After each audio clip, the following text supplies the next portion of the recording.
in with a significant escalation in the DOJ's investigation into Donald Trump, the former president, and his attempts to overturn the results of the 2020 election so that he could stay the president. The DOJ has issued about 40 subpoenas in just the last week alone related to the actions of Donald Trump and the people closest to him, according to sources familiar with the matter. They also seized the phones of two top advisors to Donald Trump, Boris Epshteyn, a lawyer, and Mike Roman, a campaign strategist, the New York Times is reporting. A source who spoke to Epshteyn confirmed to NBC News that his phone was taken last week. Among the people who are receiving subpoenas in this moment, Bernard Kerik, a former New York City police commissioner who helped his old friend Rudy Giuliani, I might add, promote claims of voter fraud, false claims of voter fraud. Dan Scavino, Trump's former social media director, also was subpoenaed. People familiar with the case told the New York Times.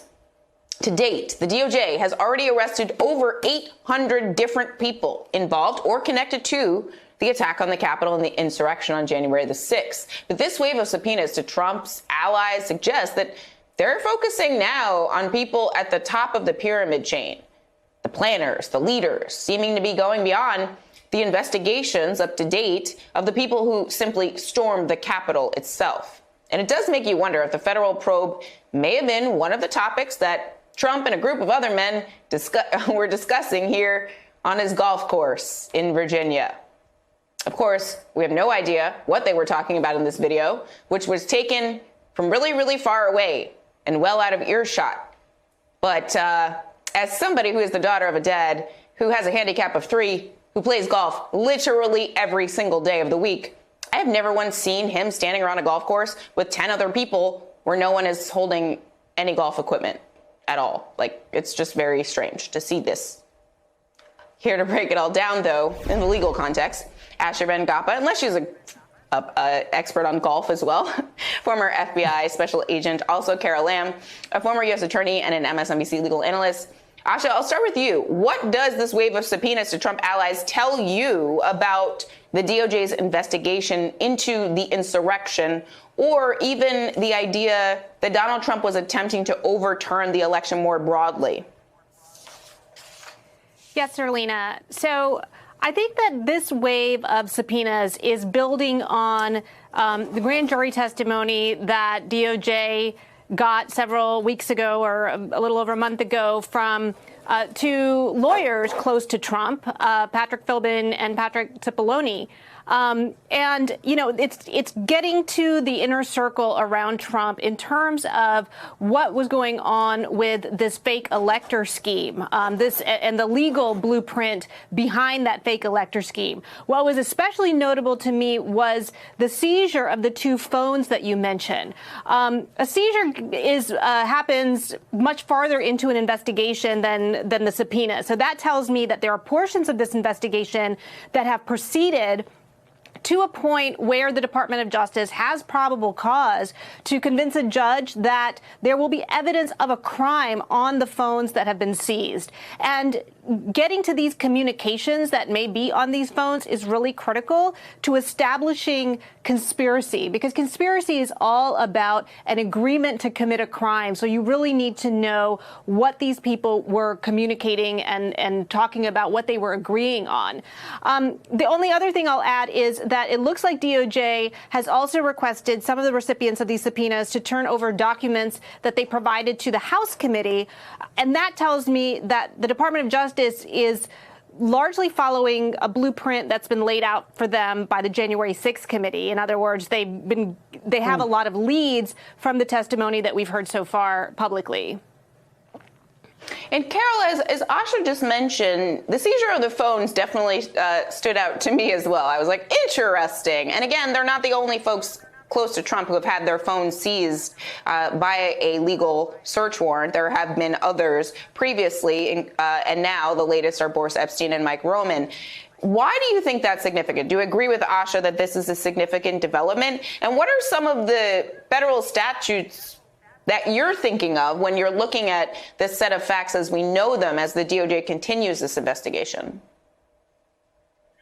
Well, as a former fraud prosecutor, I'm always interested in the fraud aspects of things. And it does sound like what they're looking at now, in addition to the fake elector scheme and some of the January 6th events, they're also looking at the possibility of the Save America Fund, which is a PAC, being actually a fraud where people were told one thing in order to get them to give money, and then that money was misdirected and used for a different purpose. So I'm always interested in that. But getting back to the seizure of phones, what Asha said is correct. There's a different standard for executing a search warrant than there is for a grand jury subpoena. There's a higher standard. You have to meet a probable cause standard in order to get a search warrant. But the reason I can see that they would use a search warrant for the phones is because they want to make sure that people don't get onto those phones and start deleting information. Because with the grand jury subpoena, you have to give the person time to respond to the grand jury subpoena. You have to give them at least usually a couple of weeks, unless you have very special cause to require what they call a forthwith subpoena, where they say, give us the documents now. But that's very, very unusual.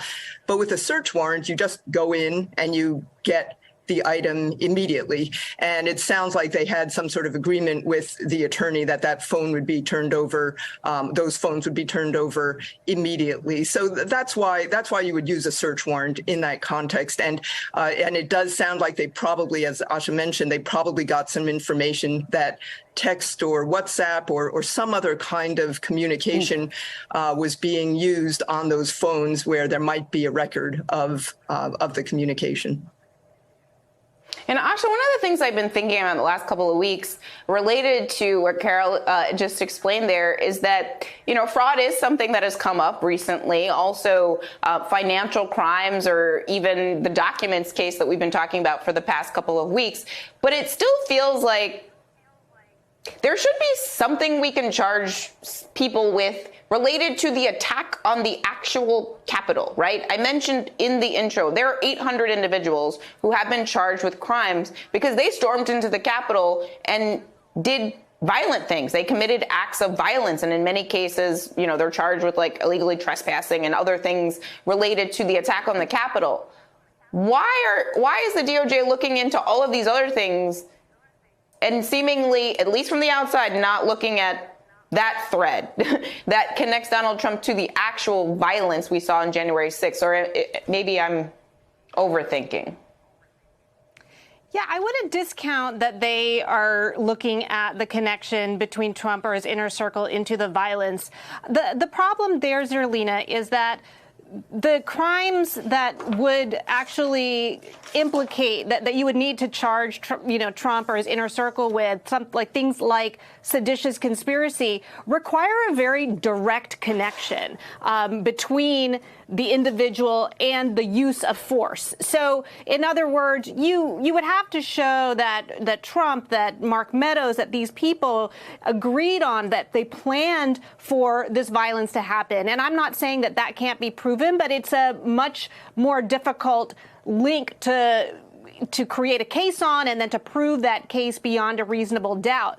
I think that part of what could shed light on that are things like the communications that the FBI is going to find by seizing the phones, the two phones that we just discussed, but also John Eastman, Jeffrey Clark. I mean, were they discussing that this, fake elector scheme, all of these allegations of voter fraud, would be linked to agitating a crowd and getting them riled up with the intent to do that? I don't know. But if there's any evidence to be found, it would be likely in those types of back and forth conversations and communications, because you would have to establish that kind of knowledge and forethought and agreement. It's a helpful explanation. Carol, last question here. With all of that Asha said in mind, do you think that they'll try to charge Trump with handling documents or something related to January 6th, both? I mean, how would they prioritize one set of charges over another if they end up having to do that? Zerlina, when you're a prosecutor, it's a lot of people assume that the most serious charges, the most awful sounding behavior is what you charge. But actually, what you charge is the violation for which you have the best evidence. And I would only be speculating at this point as to what evidence the department actually has with respect to any set of these potential allegations. And on top of that, it's important to remember that there are a lot of political considerations that have to go into an analysis of whether you would ever charge a former president of the United States with a crime. And that's just a reality that I think that people have to keep in mind and understand that the Department of Justice, for a whole host of reasons that are legitimate reasons, has to keep that in mind. So it's not necessarily a foregone conclusion that even if evidence of a crime is there and even if it meets the very high bar, whether it is the right thing for the country to actually bring charges against a former president of the United States. That's helpful analysis. I always like to remind people, though, I feel like we can take the DOJ rush to judgment off the table of complaints if there are eventual charges here. I feel like that complaint, that's not applicable in this case any longer. Asha Rangappa and Carol Lamb, really helpful analysis to start us off. Thank you so much for being here. Please stay safe. To support my work, please click the subscribe, the like button, and the notification bell so you wouldn't miss any of my new videos.